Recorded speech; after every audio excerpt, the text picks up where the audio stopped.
All right. I think we are now seeing the beginning of this Team Canada New Zealand game, and I believe we have our special New Zealand haka coming up here, which they have practiced for at least quite a bit outside our camping area. So let's give this a look. I also really like how Team Canada is lining up, giving a lot of respect to New Zealand here, I think.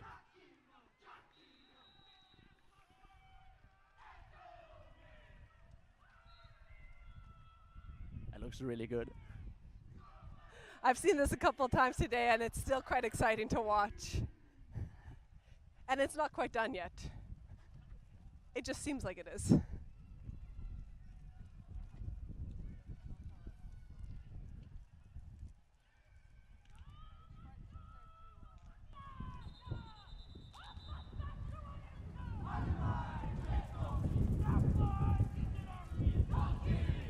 It's a little bit remnant of the Norwegian chant at the beginning of games. However, I would argue New Zealand does it better. It looks really good. I also really like the energy, and it really prepares you for the game. If you can hype up yourself, and you're really ready and pumped up, it's the best thing you can do. I think they're, if nothing else, they're extremely spirited, and they come into games with hype. I think it's going to be a lot of fun to play them, or see them play. Words. Yeah. All right, on the, we see New Zealand coming off there. Yeah. So they have quite a small roster. Do you think at the fourth game today, is it a lot of a hindrance, and will it come into effect here? I mean, they're going to be tired. They're going to be tired. They've already had to play teams like Germany today in the first match, and they've had to play other good teams with a lot of strength. And I'm guessing they're coming in here with as much energy as they can, but they're bound to be tired. Their roster isn't that big. We just saw Canada doing their huddle up. It was way shorter. Probably they also want to get this done. And as they themselves have mentioned, they do not have a chant. Oh, really? Oh, no. That's quite interesting. I think it's really something that brings the team together, but obviously each team has to decide that for themselves. Yes. I'm very excited to see Canada play. I played a full 6 months at UBC in a West Coast team. Not that there are that many representatives of that team on Team Canada. There is a total of one. Katie, her number is 88. She and I used to play together, so I'm actually excited to see her play. Of course, she is currently not on pitch. We have another lineup of probably mostly Valhalla players, as half of Team Canada seems to belong to Team Valhalla. Yeah, if you have a really strong city with a lot of teams, a lot of strong teams there, you can really bet most of the national team is made up. We obviously have some other countries like that, also Austria, where we have Vienna with a lot of players. Such is life. Supposedly Valhalla is one of the few club teams, so they get all of the players that graduate from university and no longer have a team to play with. So thus they get a lot of the experienced players. So we're getting ready here for the rooms up. Teams are ready. And here we go to the last game of the day. I think that's a really good start from New Zealand, getting the quaffle there and also making good work on the bludger, having the bludger control in the beginning. Yep, Team Canada now has the quaffle. I believe that's number 3. Number 3, Lyndon Evers, team player from Valhalla, who just scored the first goal for Team Canada. Going through there with a strong drive. I think if New Zealand wants to hold up against the strong physicality of Team Canada, they really have to get into the tackles and they really have to be on point. Hopefully, maybe they'll manage to get bludger control at some point. That would help them a lot on their defense. Yeah, we just saw also in the beta game a little bit of a misspeed. I think a little bit of nerve showing there also, because if you play it safe in that situation, you have a way stronger defense. Ooh, a double attempted beat with both missing. And a no goal for New Zealand. I think it missed really, was really close to the hoop, but the goal is called no good, so it's still 10-0 for Canada. It was a very good attempt, though, by New Zealand. A good, strong breakaway for... And now we see Canada, number 3 again, I believe, also going for the hoops. And we have another goal by number 3. Very well done. Lyndon Evers. We saw that New Zealand was getting a little bit Oh, caught no, up. sorry, my wrong. That was not number 3, that was number 18, Andrew Custers. Also Valhalla. Team Canada, 3rd year playing. An experienced player, knows how to drive through others.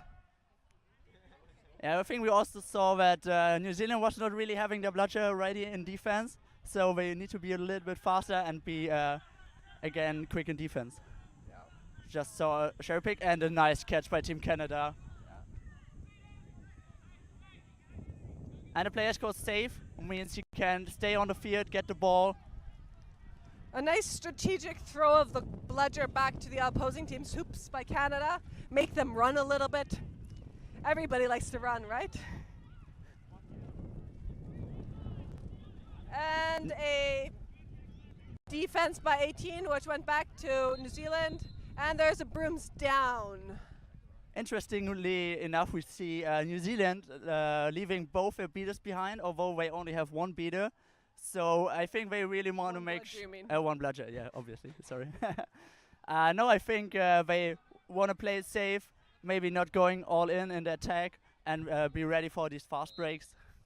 Yeah, Canada, if you watch the Canadian finals, national finals, Canada's strategy often relies on very quick breaks. So New Zealand's strategy of keeping the bludger back is smart. However, it doesn't allow them much chances to actually regain bludger control. Yeah, we see them already 20 points behind, so if Canada can keep up the pressure and keeps going, it might be really difficult for Team Canada catches the bludger. Female number 6 catches the bludger that was thrown at her. Not good. However, that is a missed goal. Canada maintaining bludger control. And number 2 for New Zealand subbing off for another female beater who's coming onto pitch now. We now have on the pitch number 13 is Andrew Brown, and he's playing, going up with the bludger, getting the beat out. All right, number 8 throws the quaffle into the hands of Canada.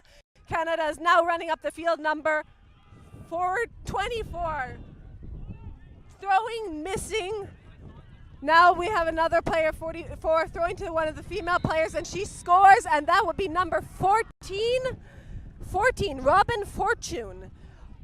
Also, not a Valhalla player for once, it's a McGill player. Nice. It looks also pretty buff, so probably pretty difficult to take him down, but if New Zealand wants to stand a chance, they really have to get into the tackles. It worked well for the first throw, really interrupting them a little bit, but not making it quite. The beaters on New Zealand trying to gain bludger control, however that doesn't seem to be working for them, and now they have a no bludger situation that Canada is surely going to take advantage of, just running directly through, passing, and then we have a nice goal. We have a goal by 57. 57, that would be Brock Lowry from Waterloo. Yeah, I think we saw just now what they tried to avoid with leaving one bludger behind. However, this time they didn't have that crucial bludger in defense. But I think it's also good to try some different tactics and see what works best against a given opponent. Yeah. Of course, it would be nice to see New Zealand score. A full shutout score is always a sad thing to see, and hopefully that won't be the case. We would like to see New Zealand at least score a couple of points. Of course. And now they have a good chance. There's a no bludger situation. Canada's beaters are just coming back. But there's a missed beat by No, that was a beat. Number 9 got beat by a female beater from Team Canada, and now we have 57 running through again. So another goal for Brock Lowry. Very good beating there by Matt Bateman, getting the bludger control back for New Zealand. And I think we saw Canada also does make mistakes. So if New Zealand gets the chance to profit off the no bludger situation like that and really drives through, I think they also can score some goals here. Yeah. Next time they just need to be a little bit more efficient on their offense. When there is a no bludger situation, they really need to drive it through. They need to not pass around. They need to actually just run. I mean, Canada is a physical team, so of course that has its downfall of being able to be tackled, but we see number 10 weirdly slapping one of the Canadian players. Not really sure what's that about, but a nice tackle from Canada. Oh, but number 3 from New Zealand still has the ball, got tackled down, and there is a beat by the female beater on number 9. There is a brooms down. Number 10, that's John Morris from New Zealand, making a good impression there. Yellow card for number 71 from Canada. Illegal contact from behind. That would be illegal contact from behind by number 71, Jesselyn Sang. Jesselyn Sang. So I think that's a good opportunity now for New Zealand to go in and make that first goal, get a little bit back into the game, slowly going back into swim range, and they really have to profit off one player down for Canada now. I mean, with the exception that it was illegal, I believe she brought down that guy quite successfully, which is always nice to see when females really manage to bring down bigger male players like that. Always a joy. That's certainly true. And a nice save by one of the Canadian players, huddling up the ball and giving it to the keeper. Looking like a football keeper there, just taking that extra second, stalling a little bit of time, and also looking very nice on the camera. So now we have the keeper of Team Canada, number, if he would have turned his back to us, maybe we could be able to see that, but so we see passing off to Lowry again. We saw Canada going in there with one bludger, making a lot of noise. We have a nice goal by 34. That would be 34 James Newman from the Edmonton Oilers. Edmonton, I believe, was the second team in the Canadian Nationals. They came and faced Valhalla in the final. However, Valhalla took home the win. Edmonton did put up a good fight, however, in the Canadian Nationals, if I remember correctly. They were within snitch range for a large period of the game. Canada definitely has the quality players, I think.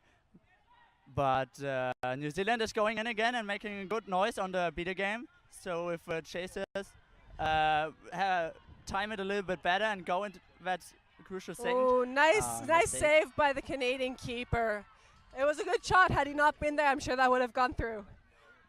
It's good to remember, however, that Canada has a lot more Quidditch experience. Canada, I mean, Quidditch was originally started in the States, in the southern United States, about 12 years ago.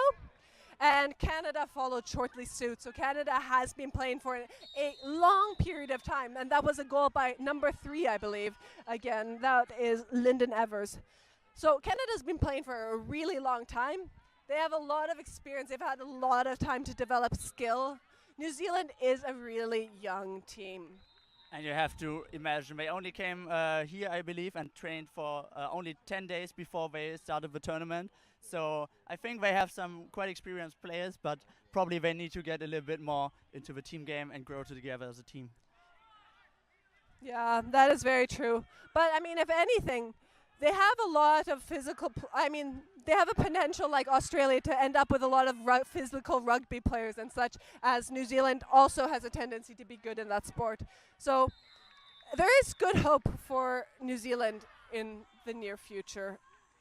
But Canada is really dominating here, going out with a beater play, making the field short for New Zealand, attacking them early and really pressuring them without giving them any chance to score whatsoever right now.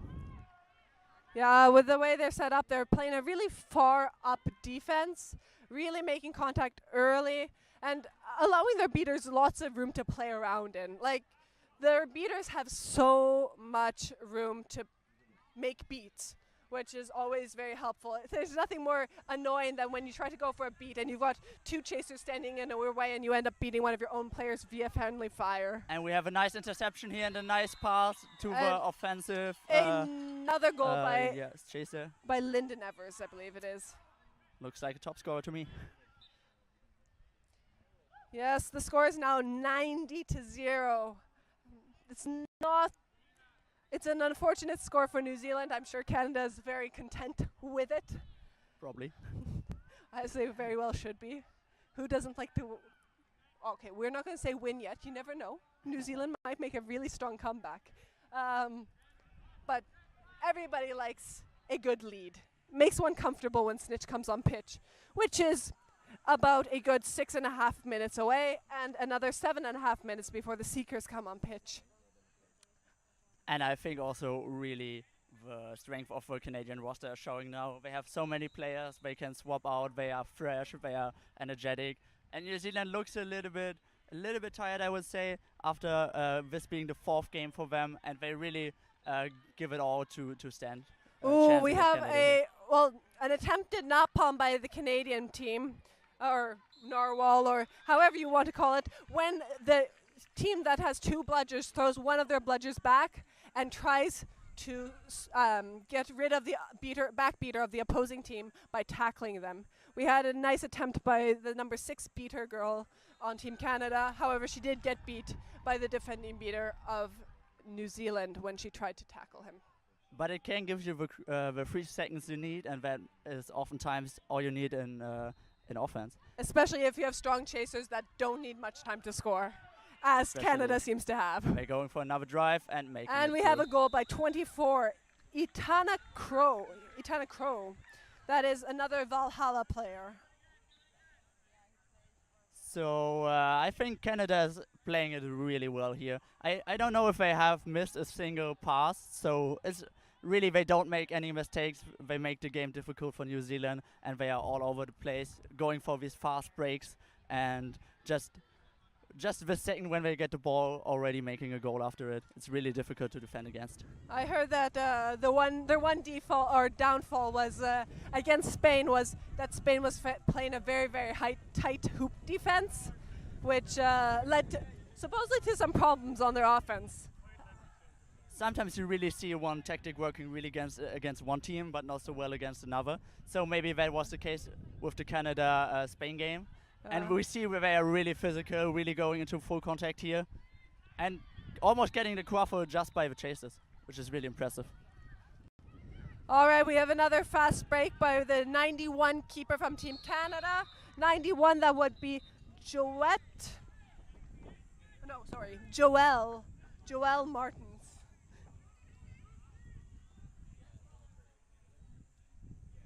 Yeah.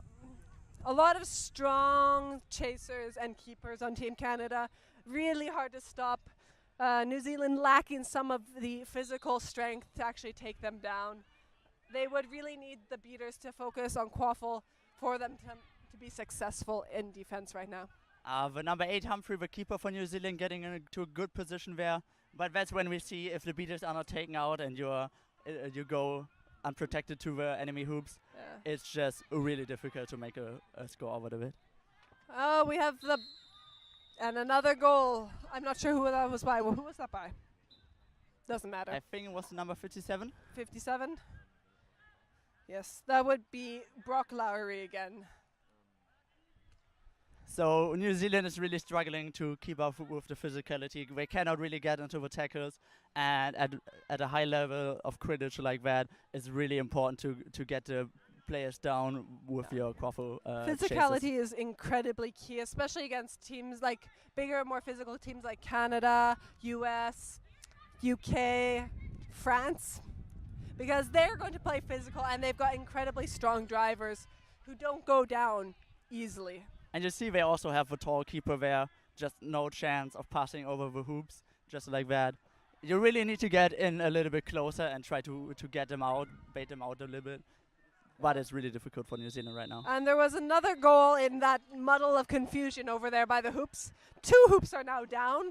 I think the hoop was already falling or something like that. It is good as long as the hoop is not on the ground when you score. Exactly. Making a good shot there when the hoop is falling down can be quite awesome. All right, now another offense from New Zealand. Number 8, their keeper, advancing slowly up the field, taking his time, allowing his beaters probably enough time to breathe and to recuperate and to get up to the offense, because That's important. Give your beaters time. Do you think when New Zealand played a little bit too fast, they don't slow ball at all, and that's why they're getting a lot of goals from Canada and a lot of counterattacks? I would think if they played a little bit slower, a little bit more safer, they probably could be more in range here. What do you think? I believe they would probably have less goals scored against them, and they would ideally stop making those throws to trolls behind the hoops that aren't open. They would be more in range if they actually slow balled a little bit more. Make Canada come to them. Yeah. And I think New Zealand really has to come up with some new ideas here, because the long throws over the hoops are not working for them at all. Not at all. And I think they need to work a little bit better together with the chasers and the beaters. Indeed. There's no coordination there whatsoever. That Very was nice a goal. goal by number 1, Denver Staines? Staines? I'm not sure how to pronounce that last name. That is a University of Golf. Second year of Team Canada. So also a reasonable amount of experience there. Has some experience with the team from beforehand. Though not Valhalla, so maybe not quite as synergetic with the rest of the team. Who knows? It's always also interesting how much the actual national teams can play together. Of course, they play a lot of Quidditch in their clubs, but growing together as a team is obviously also really important for such a Indeed, tournament. especially teams like Canada and US, where the expanses are so large and they don't get a whole lot of occasion to practice together as a national team. Especially in this case, for example, Katie, where she lives on the West Coast and most of the rest of the Canadian team is on the East Coast. Now we have actually Katie going onto the pitch as we speak. She is number 88, running up on the side. As I said, she hasn't gotten a lot of time to play with the national team as she lives on the West Coast. Really hard time there for New Zealand to defend. We have set up trolls behind the hoops from Canada, but with these drives and with not on point tackling from New Zealand, it's really safe for Canada to just go through and make a score with drive. By the way, that goal that was just scored was scored by Alex Naftel from the Carlton Ravens. So it's the 17th minute now, so we see the snitch coming up on the pitch. Do you think New Zealand will go for the catch, or do they want to play defensive at first? New Zealand, I assume they'll go for the catch. At this point, it's not like they're likely to make a huge comeback. But who knows? Number 9 making a good run there, but you see Beat on again number 3 there. O'Brien going through there, but you see again if a beater is still there and she's not pressured at all, you just We can't have do Katie it. going through. And we have a goal by Katie from UBC. Almost defended by New Zealand there, but I think the energy is really running out of New Zealand right now. And obviously also with a score of 117-0, it's really hard to get the motivation up to try that comeback, and Canada's really dominating this right now. Knowing that both teams are out of snitch range, likelihood is that the beaters continue to focus on quaffle game. Because the snitch catch really at this point doesn't matter. So we see both are going for the snitch. The Seekers are of course released right now, and they are really trying to both get it. So it might be a rather quick game now, since it's really hard to defend against two good Seekers, and almost a catch there by Canada. They're getting very physical, very aggressive with one another. But I really like how the Seeker, number 7 for New Zealand, was always before the Canadian player, Yeah. and having a lot more chances of grabbing the Yeah. snitch. Number 7, So that's Emma there Humphrey. we go. That was nearly a catch, but I believe the snitch was down before that catch was caught. Thus, if a snitch is on the ground when a catch is made, that catch is no good. Canada also only focusing on the quaffle game, as you said, not caring for the snitch and just seeing whoever catches the snitch, basically ending the game. I mean, if New Zealand does catch at this point, it is a cold catch. The final score would be 170-30, 180-30 now. Really And nice goal there. As points don't matter to the same extent in this tournament as they do in some other games, this snitch really just doesn't So matter. we have a female Seeker, number 11 there, making some good moves. Can you tell me who that is? Number number 11 is Karen Douglas. She is in U Ottawa, so the University of Ottawa team. Oh, what a nice capital of throw there Canada. from the snitch. But I really like the aggressiveness. That's really what you need to have as a seeker. Just it's not only about height and strength, but it's about agility and just the willpower to make the catch. I like that the both teams are actually playing female seekers. Usually that is not the case unless you're defensive seeking. Oh, New Zealand getting in a good position there. Sometimes these grabs can really open up the snitch and give him a good opportunity for the catch. But almost, but not quite. And we there's see a an injury. brooms down. I think Injury there's one of player lying there. It looks like a New Zealand player to me. yes, black shorts must be New Zealand. Or no. No, that's not necessary. Yes, that's true. All of the Canadians are wearing white shorts. That's really unnecessary. You really don't want to injure one of your players at this score and at this point in the tournament, because the knockout matches tomorrow are really what count at this point. Yeah. Injuries. Any injury is really unfortunate. One never hopes to end up injured, but it's very unfortunate when injuries happen in a game where the score differential is already so large. Exactly. In a close game, you obviously you're not okay with it, but you might understand it because you give it everything.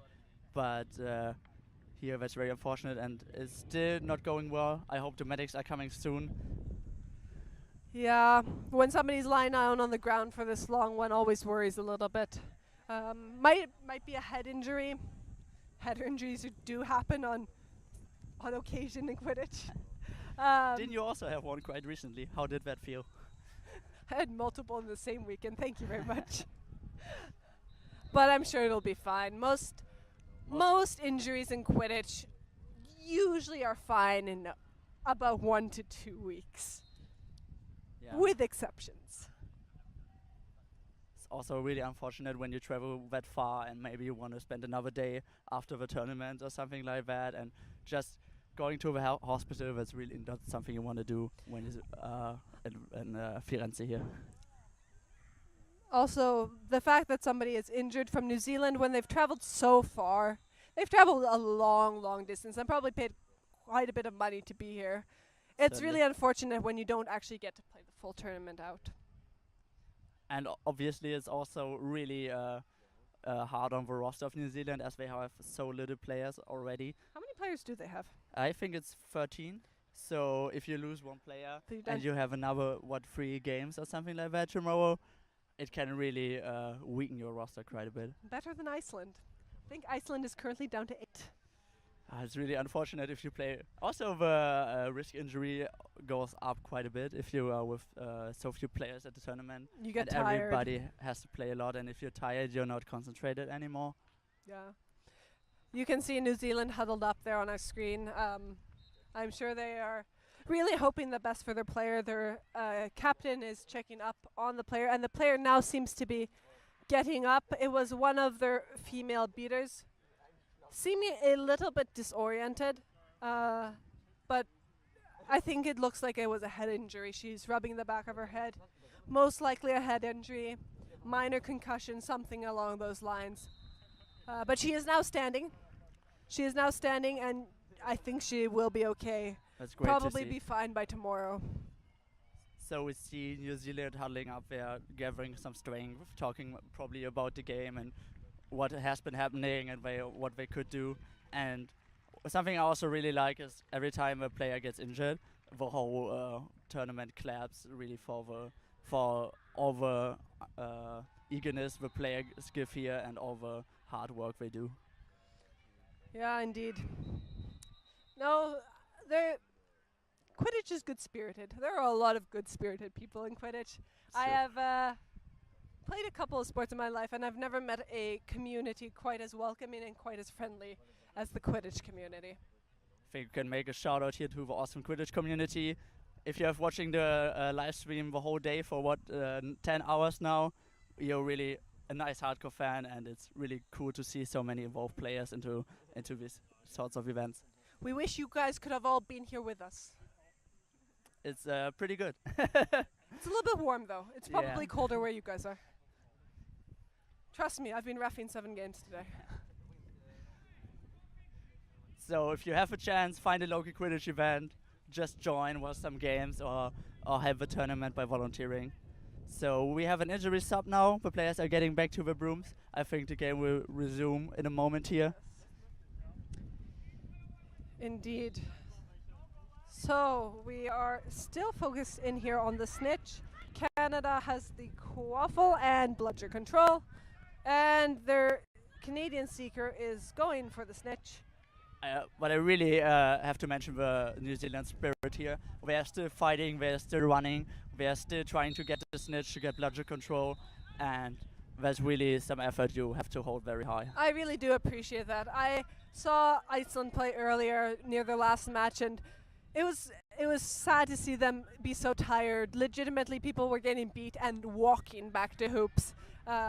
It's nice to see New Zealand be a little bit more spirited. Of course, they have more subs as well, which does help. Yeah, having a big roster is really a big advantage over a small roster, especially if you have so many games.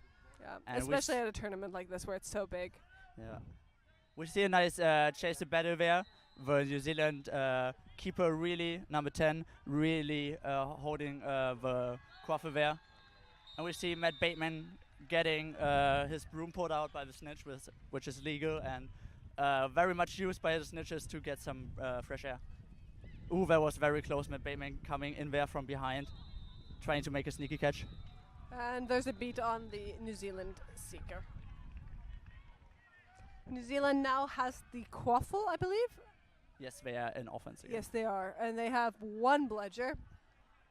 We'll see what they do with it. I mean, of course, everybody's still kind of focused on quaffle, which are not. The beaters seem to be focusing in on snitch for some reason. I mean, at some point at this, you probably want to end the game also very quickly. I'm and sure not Canada have it drawn wants out for another 10 minutes, so it might be Ooh, reasonable. that was a close attempt at a goal, but not quite. I believe the Canadian keeper now has the quaffle. I would really wish to see the New Zealand goal here. I think that would be nice for the spirit. It's a big difference if you score one goal against a team like Canada or none, and they are really fighting for it. Indeed. No, the beater game seems to now be completely focused on snitch. I think Canada just wants to catch. They want to catch, they want to be done with this game, and they want to be done with this day because it's been a long day for everybody. They want to go back to the campsite. They want to have a good night's rest because there are going to be a lot of big games tomorrow. Likelihood is Canada is coming second in their group. They are likely making upper bracket as they have only lost to Spain. And that means they are going to have a lot of hard games tomorrow, including meeting teams like France and the UK and Germany and the US and Australia, all of which are incredibly tough teams with a high level of physicality. So Canada just wants to be done and be able to save some of their strength, I think. Also, the level of this competition is really high, so it's really no shame for a team which is so new as New Zealand is to get blown out here a little bit. But it's the main thing is that you fight and you make a good showing, and they are definitely doing that. Oh, there was a small collision, so no catch there right now. And just really strong beat game by Canada. Yeah, we have the quaffle advancing with Team New Zealand again. It would be very nice for them to score at least 1 point. I would be very happy if they scored 1 point. But we'll see. They did score against Germany. I believe they made a total of 20 or 30 points against Team Germany. So they can score against strong teams. I think if they have a little bit more stamina and players, and if you're fresh in your first game, you really want to make a good showing, it goes very much easier than in your fourth game of the day. Of course, yes. They did play Team Germany first thing this morning. Number 7 is out there again, making some good spins, trying to get it. Oh, I really like the technique here from the number 7 of New Zealand, really getting very close. Also, the beaters of New Zealand holding the snitch there for quite a while. Oh, and we have we a got catch, but it he dropped. Lost it, but if it was... No, okay. If you do not manage to maintain possession of the snitch sock for a reasonable period of time, the catch cannot be good. Yeah, it was very quick and a lot of force behind that. Might have been called good, but... Oh, there was Running into a snitch collision. bear like that is not something you want to do. Giving And we do have a catch. That looked And I believe really that catch awesome. was good. Snitch trying to get away. There is obviously always a really good chance and opportunity for the seeker if a snitch runs away from you and turns their back on you. And if you can make the jump, you can make that small sprint, you really have a good chance of getting in there and getting the snitch. I would argue Really it's nice catch. very rare, actually, that a snitch gets caught while running away like that. Usually they get caught when the snitch is actually trying to defend and push people away, not actually when running away. You rarely see a dive catch at a snitch that's running away. That was a That's true. unique experience, I would argue. Yeah, definitely. So the refs are gathering up now, have to They talk seem to be about counting possible gender fouls. rule. And if they're counting gender rule, that's mostly a sign that the catch is good. And the catch is good. That will put the final score of today at 240 for Canada, 0, unfortunately, for New Zealand, though they did put up a strong fight. They've had a long day, and they'll have some easier games tomorrow in their lower bracket. Yeah, I'm also looking forward to them, maybe a little bit more evenly matches tomorrow. And I think a score that high looks really impressive, but also it doesn't really reflect all the work that New Zealand put into this game and the nice spirit they have. With that, as we see the teams hugging and saying good game to each other, I think it is time to... Do we have an analysis desk now? We would like to hand off the final comments to the analysis desk, who will comment on this fabulous game by Canada. It was really great to commentate for you, and maybe we see each other tomorrow. We'll be back here as refs or as commentators, we'll see. But I hope you have a nice evening and you enjoy the games tomorrow. Tschüss! Bye.